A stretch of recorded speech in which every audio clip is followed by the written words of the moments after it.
I got a delivery today of all the things that I made on the Great British Sewing Bee Season 11. I'm so excited to get this box back and go through what I actually made. So I pulled Gladys, my mannequin, down from my workroom and we're going to go through what I made in week 1. Let's get it. So here we go. I'm super nervous all of a sudden. So week 1 we had the pattern challenge, which was first, and we made a tie front blouse. I was incredibly nervous when we did this pattern because it was the first time we'd been in the room and the first time we'd been really seeing all the cameras and the production. It was just a lot to take in. I was also super nervous because I didn't make things prior to the bee that were ready to wear. So it was a bit of a shock that I did okay in this challenge. I came 6th. My only goal for the sewing bee was to not go out week 1. I didn't want to be the first one to leave.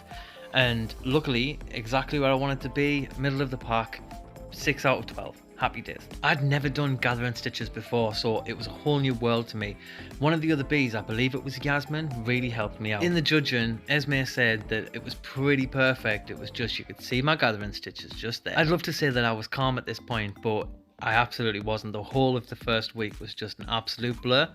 But anyway, we moved on to the transformation, which we had a circle skirt that we had to transform into something else. So guess what Daniel did? He made a circle skirt. This was the challenge that I was super looking forward to. It was right up my alley. I love changing things into something new. A lot of people don't like the transformation challenge. Now I loved it because it was all about concept. It wasn't about finishing or having a good finished seam or a rolled hem. Like as you can see, there was holes in the front, there was holes in the bottom. It was all very roughly stitched. That was the crin that gives this lovely bounce into the skirt. So that was what I focused on the most. It was the concept of the garment, not the finishing. As you can see, that was just a piece of elastic that went around the inside. I did use the original zip that was in the skirt. I just unpicked it and put it back in when I'd taken it apart. So the back of the top was really rushed. It was one of the last things I did. Now all I did was velcro the neck straps and created a loop out of some of the scrap that I had left, and that just went straight through and held it in place. And then we move on to the big one. This was the dress with pleats. What wasn't really shown in the edit about this dress was that I used all fabric that was bought from a fabric outlet and it was all dead stock. Now don't get me wrong, I know this looks shocking, but it is what it is. The original bow design that I had in mind wasn't working on the day, so I had to change it up and just ended up with this Christmas decoration looking thing.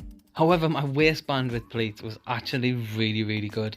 I was so pleased with it. Now, I didn't want to use interfacing on the day to construct the bow, so I used blind fabric, like the stuff that you get in your Venetian blinds. But all in all, it did what I needed it to do. It got me through to week 2, and I was really happy with the fit. And that brings us to the end of what I made for week 1. So if you enjoyed this, follow along. I'll be doing week 2 tomorrow.